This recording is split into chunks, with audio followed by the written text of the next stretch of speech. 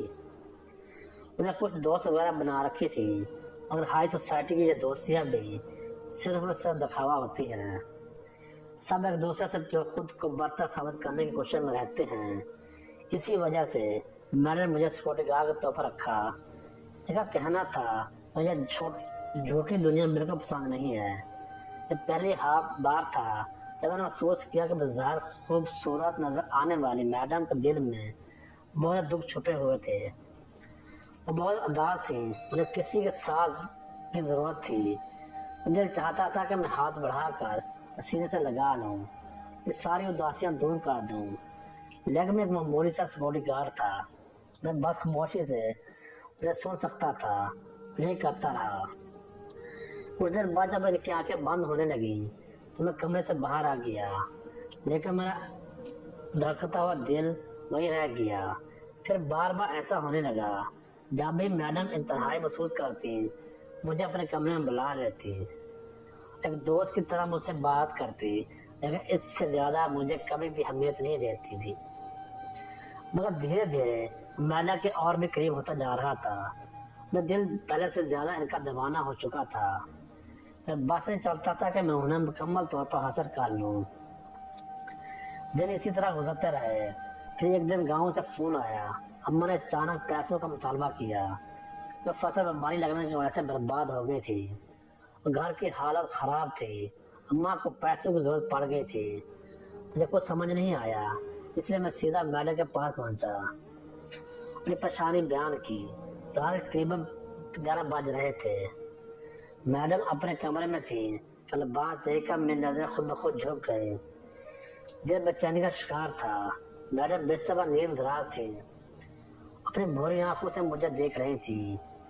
میری پوری بات سننے کے بعد انہوں نے اپنے پاس ایک بڑی رقم نکالی، میرے ہاتھ میں رکھ دی۔ میڈم کے وجود سے اٹھتی خوشبو یہ دیوانہ کر رہی تھی۔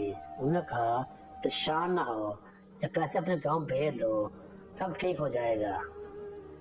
پھر وہ دوبارہ بستر پر لیٹ گئی۔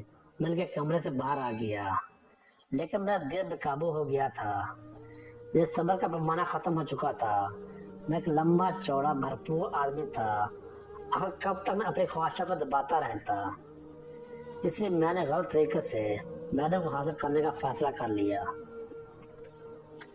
جب میڈم نے مجھ سے دودھ منگوایا تو میں نے چپکے سے ان کے دودھ میں نیند کی گولی ملا کر وہ دودھ انہیں پیش کر دیا۔ جب مجھے یقین ہو گیا مالکہ گہری نیند سو چکی ہیں، میں ان کے کمرے میں چلا گیا۔ پھر جیکٹ اور شرٹ اتار کر میں سیر پر رکھی، اور پھر جیسے میں مالکہ کے خوبصورت بادل کے قریب ہوا تو میرے پیروں طرف سے زمین نکل گئی۔ مجھے ایسا لگا جیسے آسمان میرے سر پر گر پڑا ہو، کیونکہ مالکہ کو سیدھا کرتے ہی میری نظر ان کے منہ سے بہتی جھانک پر پڑی۔ یہ منظر میرے لیے قیامت خیز تھا۔ مالکہ کو کیا ہوا؟ کیا نیند کی گولی سے ان کی یہ حالت کر دی؟ میں نے مالکہ بہت لایا، مختلف حربے کیے، لیکن وہ تو اپنے ہوش کھو چکی تھی۔ وہ سمجھ نہیں آ رہا تھا۔ جلدی سے اپنی جیکٹ پہنی اور مالکہ کو اٹھا کر کمرے سے بھاگا، لیکن بدقسمتی ڈرائیور بھی سوا موجود نہیں تھا۔ میں خود ہی جلدی سے گاڑی چلا کر ہسپتال پہنچا، لیکن ہسپتال والے اسے خودکشی کہہ کر میں نے کو علاج کرنے کو تیار نہیں تھے۔